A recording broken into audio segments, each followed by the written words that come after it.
రేపు జరగబోయే ఎలక్షన్లో స్థానిక ఎలక్షన్ సర్పంచ్ అయితేనేమి, ఎంపీటీసీ, జెడ్పీటీసీ, కౌన్సిలర్ టికెట్ అయితేనేమి చాలా వరకు కూడా బీసీలకు కేటాయించే విధంగా కూడా మీరు అందరికి అందుబాటులో ఉండి వారికి వచ్చే విధంగా కూడా కృషి చేసి పెద్ద ఎత్తున మన బీసీ వాళ్ళని బీసీ ఐక్యత చాటుకోవాలని ప్రతి ఊరిలో కూడా మేము అనుకున్నాం. సార్ మన కుమయ్య సార్ గారు కూడా చెప్పారు, త్వరలోనే మనం అందరము గ్రామ స్థాయిలోకి వెళ్ళి కమిటీలు వేసి పెద్ద ఎత్తున రేపు జరగబోయే ఎలక్షన్లో బీసీలకు అవకాశం రావాలని తిరుగుదామని కూడా నిన్న మేము సమావేశం నిర్వహించుకొని తెలుసుకొని మాట్లాడుకోవడం జరిగింది సార్.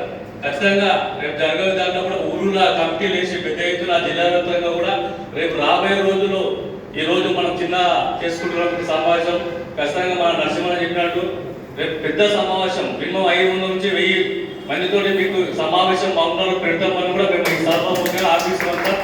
ఎందుకంటే మాకు కూడా రాజ్య తెలియదు ఏంటి బయట తెలియదు, కొత్తగా వచ్చిన మేము కూడా మాకు కూడా ఎవరు కూడా చెప్పలేదు. కొన్ని సందర్భంలో మేమే తెలుసుకుంటూ ఒక పార్టీని ఎంచుకొని పార్టీ ద్వారా కూడా మేము యాక్టివ్గా ఉంటూ అసలు ఏంది బీసీలు అంటే ఏంది, ఓసీలు అంటే ఏంది, ఎస్టీలు అంటే ఏంది మాకు కూడా తెలియలేదు. కొన్ని సందర్భంలో ఇప్పటికి కూడా కొంతమందికి తెలియదు. అసలు ఇళ్లలో ఉండే మహిళలు కానీ చదువుకున్న వాళ్ళకు కూడా తెలియదు బీసీ అంటే ఏంది, ఎస్టీ అంటే ఏంది ఏదో తెలియదు. అక్కడ ఒక నాయకుడు ఉన్నాడు, వాళ్ళ దగ్గర డబ్బు ఉంది, ఆయనకు పేరు ఉంది, ఆయన పోయి ఓటేస్తున్నాం.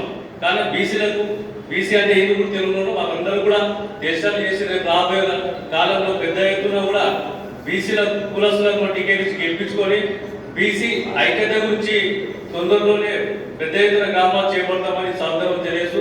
నాకు ఈ అవకాశం ఇచ్చినటువంటి పెద్దలందరికీ ధన్యవాదాలు.